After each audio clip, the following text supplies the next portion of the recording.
Hey guys, this is Tia and I'm back with another video. Let's do a dry manicure. So I typically start with clipping my nails. It's the first step in my dry manicure process.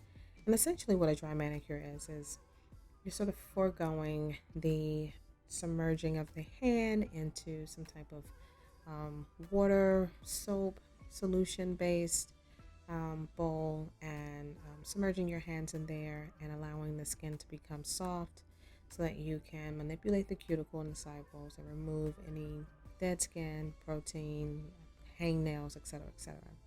Well, sometimes when you do that with dip nails, that moisture can really sit in on your nails and it can cause your nails to lift if that moisture gets trapped underneath the acrylic. It can also cause fungus under your nails if it gets trapped with that water or any of the products that you used gets trapped underneath the overlay. It can cause some damage to your natural nails. So I typically like to bypass that step. So I like clipping my nails and just jumping into that. I usually start with like what I want my nails to look like, and that then gives me my desired shape. And I don't go too far down, but I go down enough to where I can get my desired shape without having to compromise the integrity of the overlay at the end because I'm trying to file everything down. Now I'm going to go ahead and move in with a little cuticle softener. Now I like using cuticle softener just to do that, to soften the cuticles. You don't want to apply too much pressure. You want to let the product do the work for you. When the product does the work for you, it does save a lot of time, a lot of pain, and agony. And it also does, if you get a good cuticle softener, it will aid in removing some of that protein, pushing back those cuticles, and helping to lift up a lot of that dead skin in and around your sidewalls and the cuticle area. And so, as you can see, I'm just using my cuticle pusher and I'm letting the product do what it needs to do, but I'm pushing and placing the product in the right places to help lift up that protein so that I can really either A, dissolve it, or B, get it to a position where I can easily nip it without compromising and or cutting any of the live skin.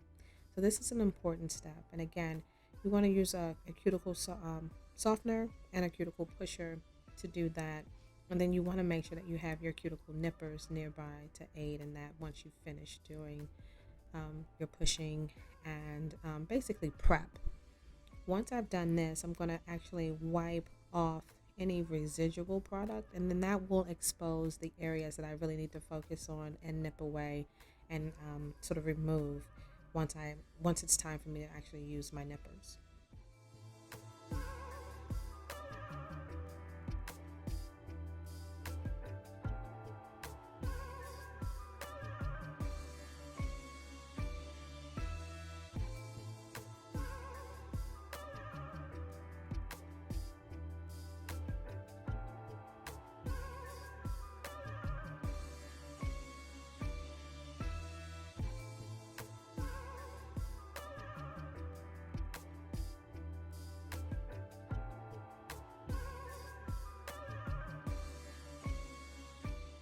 Now that that's all clean and I've wiped everything away, we're going to jump into grabbing the nippers and removing any dead skin and or protein, cuticle membrane that may be there, just so that I have a really well manicured and trimmed cuticle space and area.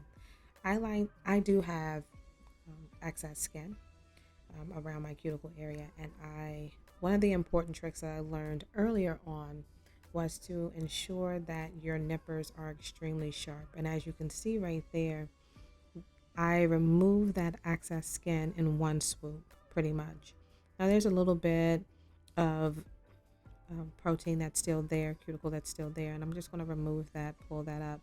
But I'm not trying to over trim or overcut or dig into my cuticles because I don't want to give off that poofy, puffy, inflamed cuticle look. I don't like that. That's too much pressure. It's too harsh. You're traumatizing your cuticles. In fact, what I prefer to do is as I'm doing right now, taking my time, making sure that your nippers are sharp and that you're only removing the dead skin and or that protein that's around that cuticle area. Anything above that is just overkill, and you don't want to do that. You want to take your time. You don't want to dig. You don't want to hurt yourself, and you want to just make sure that you are using your nippers in such a way that it allows you to really remove that extra skin without causing any additional hangnails or anything of that sort. I'm going to grab my cotton round that I use to remove the product and just place it down so that I can use it to wipe off any additional skin. And as you can see right here, I'm just taking my time, and notice the placement of my thumb. I'm using it to support the ring finger, and I'm doing that for a reason. Your fingers know each other. Like they're related, they're friends. Like, hey girl, hey, they know each other. So if you use your fingers to support your service to yourself, what will happen is your finger will find the most comfortable spot for it to be in without question.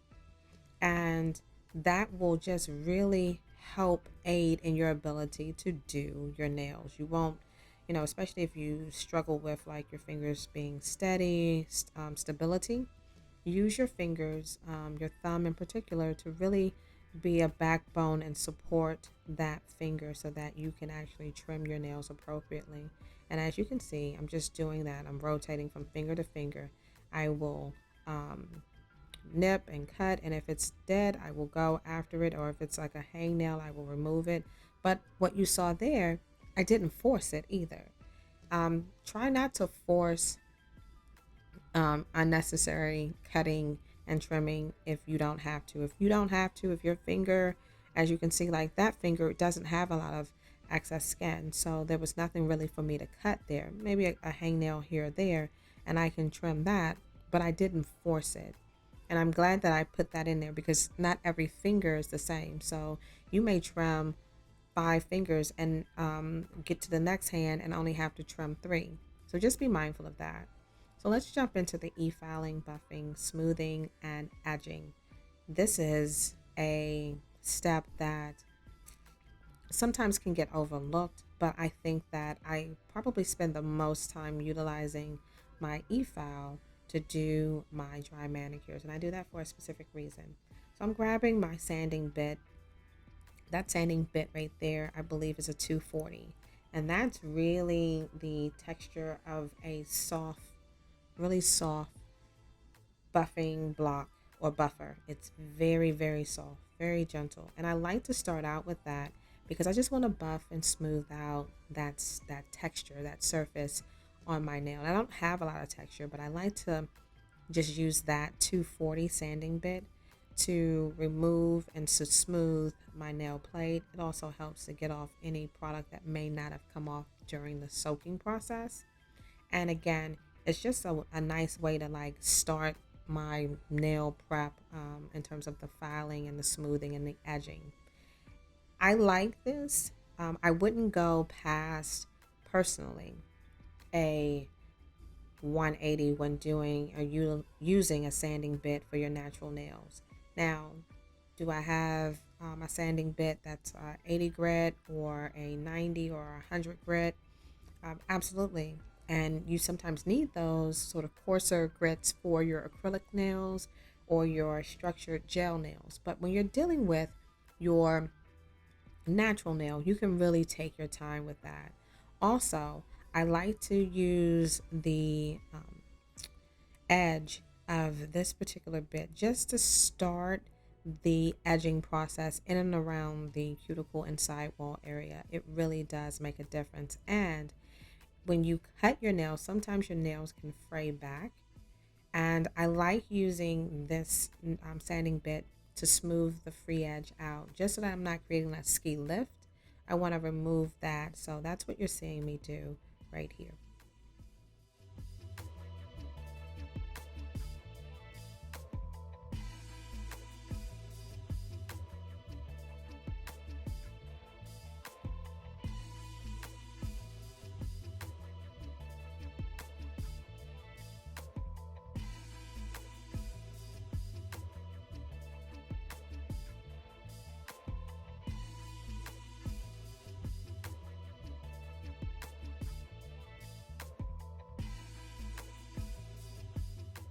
So now let's jump into this sort of micro spear nail bit. And again, this one is fine.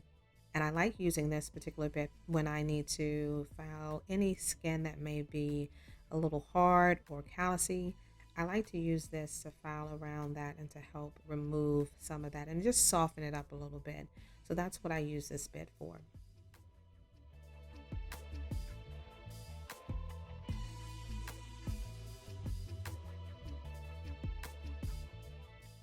So let's jump into the next nail bit, which would be the safety bit. I love this micro small bit. It is so great. And it's also a fine bit as well. I like using this to sort of aid in my etching. As you can see, I'm really paying close attention of like just going around the cuticle line, the side walls, removing any skin that may be there, any protein that may be there, just to aid in my next filing application.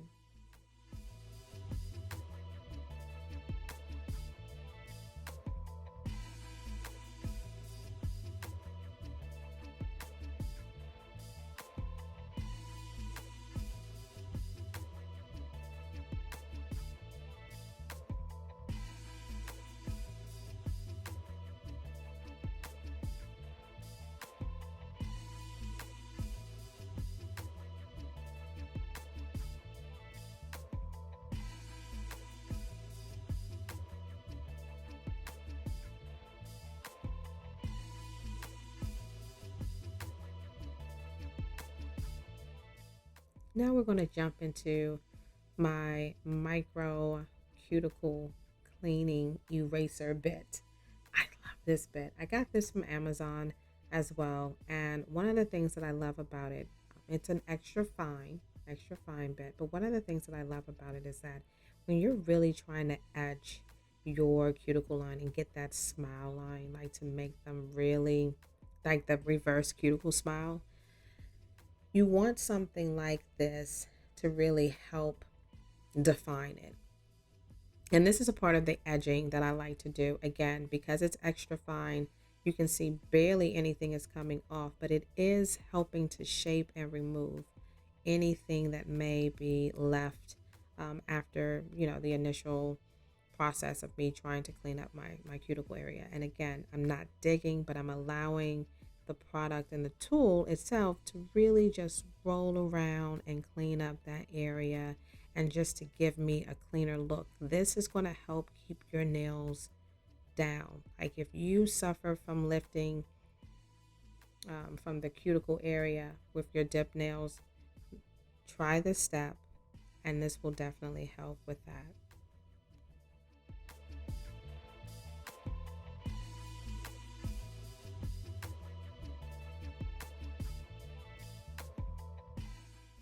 Now, I just removed the cuticle bit. Now we're going to go in with the micro flathead barrel bit. Again, this is fine. I like using this bit because this helps with the edging. Edging is very important. Edging is, I think, one of the difference between having a really, really good professional dip application versus doing your nails at home. Like this is what gives you that sort of, oh, I want my nails done look. Like this is the bit that gets you there. This is the bit that's really going to create that smile from the cuticle on down. It's going to polish everything. It's going to make it really, really neat. It's going to remove anything that may have been left over. It's going to really help edge that out. And it doesn't dig. I don't dig into my nail plate. Everything is basically, I'm just going around and focusing solely on cleaning up the skin and any dry skin that may be there. Not digging in. You don't want to do that. Next, once I've done that, I like to get my large circle diamond bit, and I use this to help me with polishing. We did a lot of cutting and nipping and pulling and this and the third, and sometimes I like to just go over, well, not sometimes, every time I like to go over my skin, like to polish things out, and see how just right there you can see how it just polishes everything out. It just makes, you don't get those hangnails. So if you suffer from like hangnails or little like loose lift skin, um, after you do your nails, try using this bit and just smoothing around that area and see if that minimizes some of those little nicks and little nuances like the little skin flying up. Sometimes this little barrel will help minimize that, and it polishes everything and makes it nice and smooth.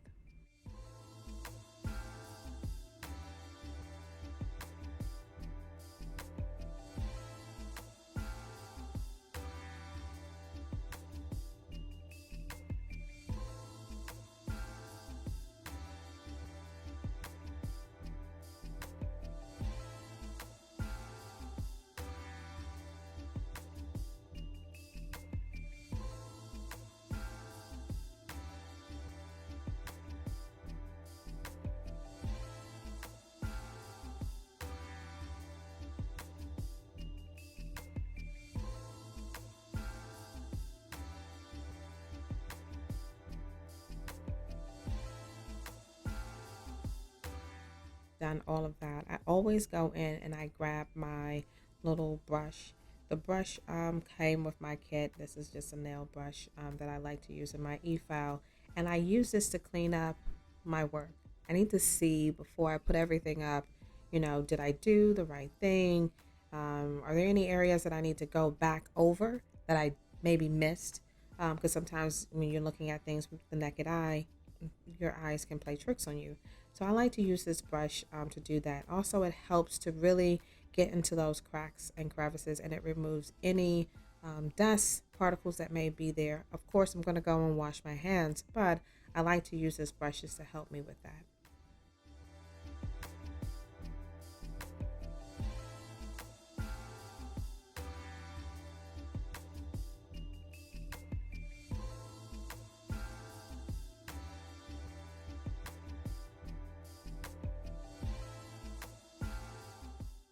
Now that that's done, let's move into filing the free edge and, you know, final and close out the pre-shaping aspect.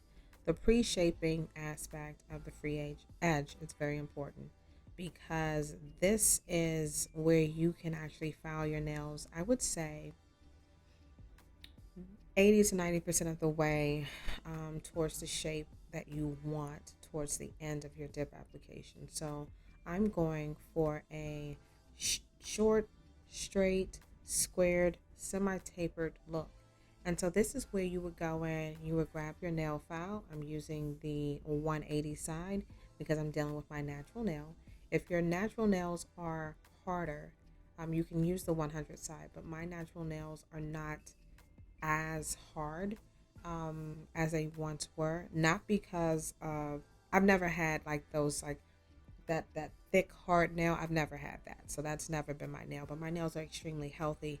I just prefer to use the 180 side because I don't like I don't like that vibration like that. Like it's something about like filing my nails with like a coarse file, and it creates like this ringing sense. It's weird. I don't like it. So I use the 180 side, and it does the job. But this is where you want to shape your nails, basically to the shape that you want towards the end.